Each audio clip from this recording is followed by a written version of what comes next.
हनुमान बेनीवाल ने कांग्रेस के एक नेता, जी हाँ मैं बात कर रही हूँ पूर्व मंत्री गोविंद राम मेघवाल की।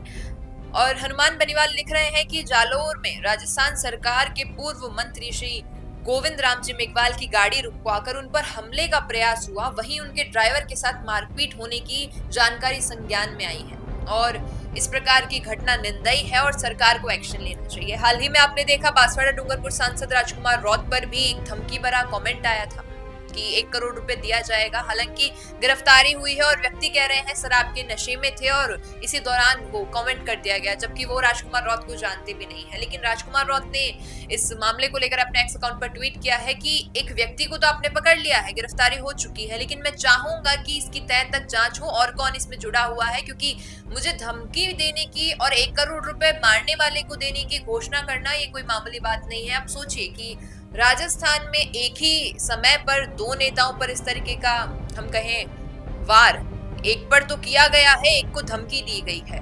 मैं बात कर रही हूँ जिन गोविंद राम मेघवाल के, वो पूर्व मंत्री हैं, कांग्रेस से हैं। एक बात तो ये भी देखने की है कि हनुमान बेनीवाल विपक्ष के रूप में होते हुए भी कांग्रेस के मंत्री के लिए ट्वीट कर रहे हैं, और जिस प्रकार रोत जो कि भारत आदिवासी पार्टी के सांसद है, जिनके लिए कांग्रेस वालों ने ट्वीट किया था।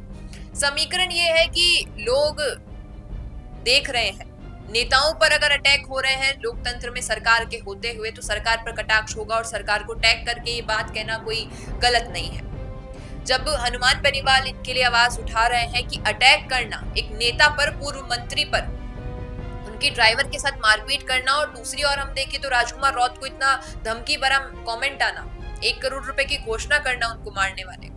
अब सोचने वाली बात है कि इस प्रकार की हरकतें कर कौन रहा है कि एक नेता पर हमला, क्योंकि देखिए नेताओं को सिक्योरिटी इसलिए दी जाती है कि उन पर हमले हो सकते हैं। जो लोग उनकी बातों से सहमत नहीं है या विपक्ष में है या कोई और पार्टी के लोग, उनसे कार्यकर्ता या जुड़े हुए लोग हैं, तो वो इस प्रकार की गलतियां करते हैं और इस प्रकार के एक्शन लेते हैं। अब जब गोविंद राम मेघवाल पर इस तरीके का हमला हुआ है, राजकुमार रौत को धमकी दी गई है और वो राजस्थान में ये सब हो रहा है, खुलेआम हो रहा है, तो आवाज उठाना भी जरूरी है।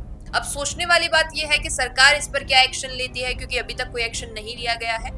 राजकुमार रौत की उस मामले में गिरफ्तारी हुई है, लेकिन उससे अभी संतुष्ट नहीं है राजकुमार रौत जो है। अब आपका क्या कहना है कि इस प्रकार की गलतियां और इस प्रकार के हमले नेताओं पर हो रहे हैं, तो जनता का क्या होगा, बताइएगा कमेंट में। बिजनेस अच्छा हो सकता है, लेकिन अगर नाम नहीं दिखा तो पहचान कैसे बनेगी। अब टेंशन छोड़िए, द फैक्ट इंडिया आपके बिजनेस को देगा वो पहचान जो पूरे राजस्थान में हर किसी तक पहुंचे। न्यूज चैनल पर विज्ञापन, पॉडकास्ट और प्रमोशन के जरिए आप सीधे 5 लाख सब्सक्राइबर और 10 करोड़ से ज्यादा व्यूज तक अपनी पहुंच बना सकते हैं। तो देर किस बात की, आज ही द फैक्ट इंडिया से जुड़िए और अपने बिजनेस को बनाइए हर घर का नाम।